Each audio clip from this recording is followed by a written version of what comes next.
really makes it pop out, and it really just kind of activates the entire thing of having like a ton of depth, which is what we're going for. Since we're not using any prosthetics to actually make this skin raise off of the surface of your face, you want to create these illusions with makeup.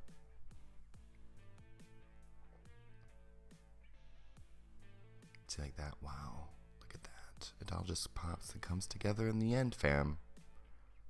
Okay, so this is my favorite technique. You just want to create a little butthole mouth, and I'm taking that same concealer and I'm just pressing it onto my lips, and I'm blending it up into my lip line.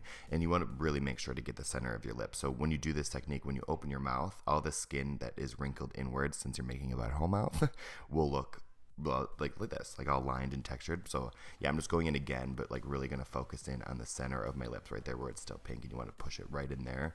So when you open your mouth, it all, boom, look at that. The mouth now fits with the rest of the makeup. Yeah.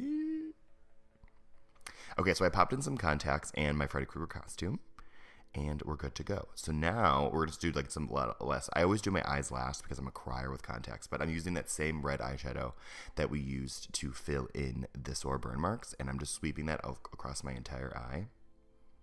Pretty simple. And then I'm going in with a dark brown, and I'm just going to sweep that into my crease, but also into my brow bone. Since I didn't glue down my eyebrows, I'm just using a lot of dark eyeshadows right where my eyebrow meets my skin to kind of blend out the existence of my eyebrows, so you guys can't really see them as much instead of having to go in with a glue stick and block them all down. I'm going with like a little bit of a darker eyeshadow really quick, and then just to add like extra depth, now that my eyes are on and the contacts are really stark black, I needed to darken it up just a little bit. And then that's the finished look, my friends. So it just took me a little longer than you would think, but it wasn't too bad.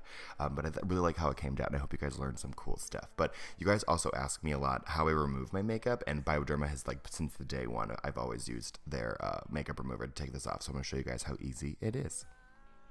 So I'm going in with this cleansing milk by Bioderma, and I'm just going to squeeze that into the palm of my hand. I'm just going to rub it around like it's face lotion, and then just rub it into my face.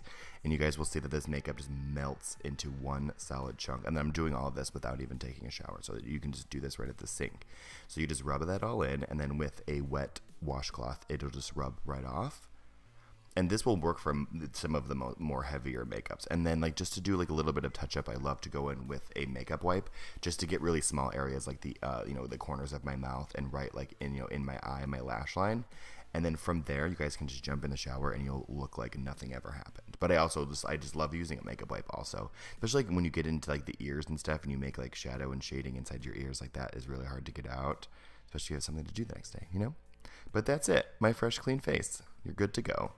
But I hope you guys like this video. I love you guys so much, and definitely subscribe if you're not already. And I'll see you guys in my next one. Bye, friends.